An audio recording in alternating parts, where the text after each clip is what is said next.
In this lesson, I'm going to show you a very simple method how you can calculate and execute one-rail kick shots.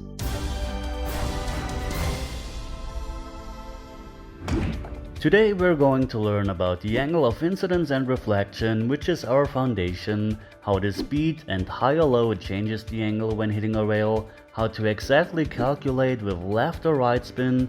We're doing a drill that you can use to practice the whole thing, and at the end I have some important tips for you. So let's start.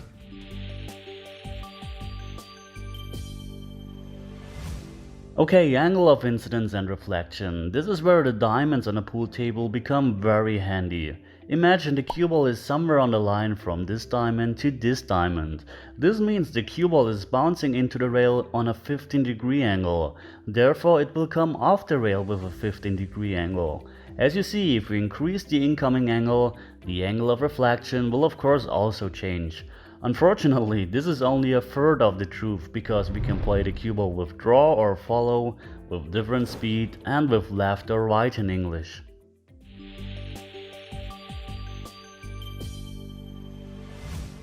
As you see in this situation, we're snookered behind the 5 ball and we want to make the 2 ball into the corner pocket.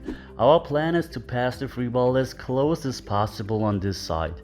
Unfortunately, the angle of reflection is far away from hitting the 2 ball. We also have no other chance to just use the natural angle, so we have to manipulate the cue ball. I talked about speed before. If we're hitting soft, the angle will open, and if we hit hard, the angle will shallow. Hitting hard now brings us closer to the 2 ball, but we're still far away. This is where high and low comes into play. Look at the following explanation. Let's assume we hit the rail with this angle. This is the natural path of the cue ball and we can't hit the 9 ball. But what happens if we hit high on the cue ball? The angle widens. And now you should know why. The force of the cue ball is towards this direction, and the force doesn't change even after hitting a rail. So the cue ball travels along this path, but the rotation tries to bring the cue ball towards this direction.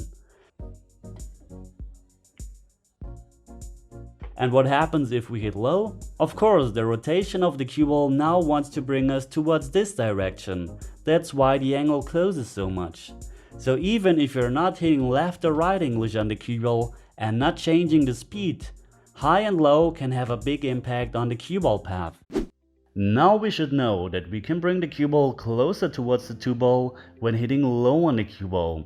Here you can see the curve that is caused by the rotation on the cue ball. Now we already have some very good tools to change the angle of reflection, which is speed, high or low on the cue ball. But wait, we can also add left or right spin onto the cue ball, so let's talk about that.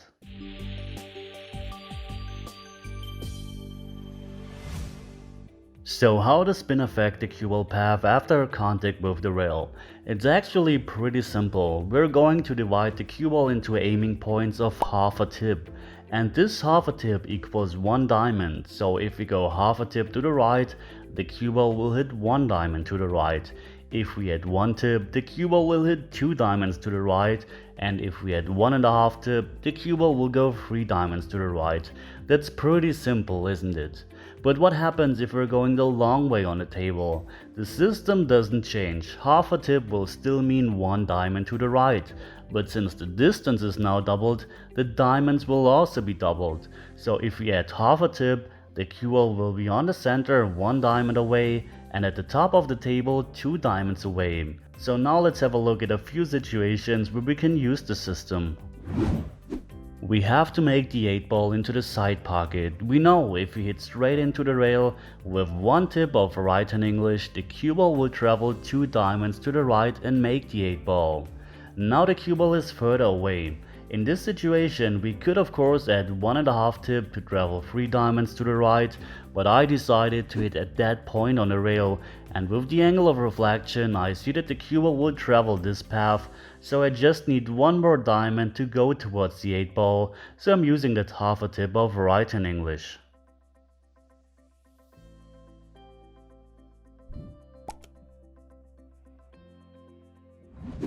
And here the angle of reflection will bring me one diamond too far, so all I have to do is to add half a tip of left-hand English to subtract that one diamond.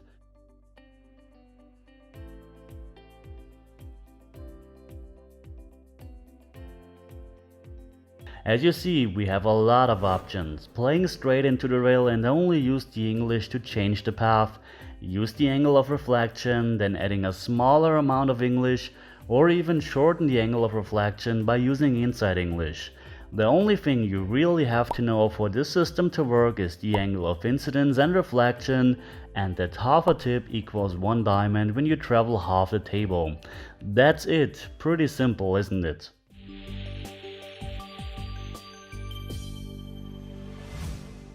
Okay, this is the setup for the drill, and all you have to do is to make the ball that is hanging in the corner pocket by playing a one rail kick shot. You start with the 1 ball, then the 2 ball, 3 ball, 4 ball, and so on. Okay, the first thing I have to do is to check on which line the 1 ball is.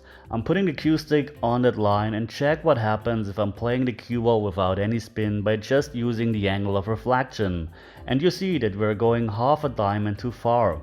So all we have to do is to add a quarter of a tip of left-hand English on the cue ball to shorten the angle by half a diamond.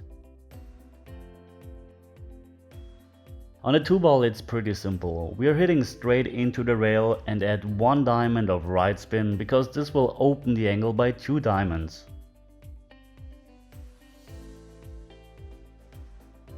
Here on the 3 ball again, we're checking the angle of reflection. The 3 ball is on this line, that means when hitting that point on the rail, the ball is hitting half a diamond too short, so we add a quarter of a tip of right hand spin and add that half diamond to our angle of reflection.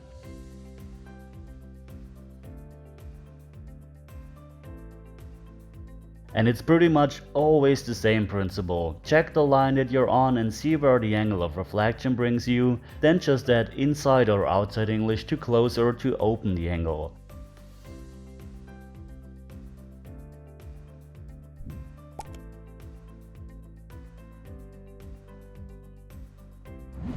Here on the 5 ball I'm using the angle of reflection again, and we see that we're coming 1.5 diamonds too short. That means we have to add 3/4 of right hand spin to go towards the corner pocket again.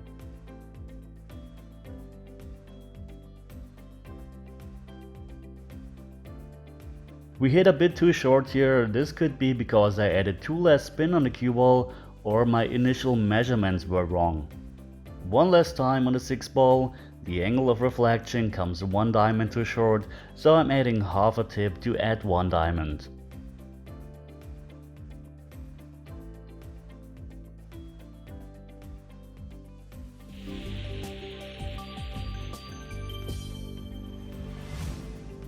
Okay, some important notes to summarize everything. The angle of reflection should be your base to start your calculations.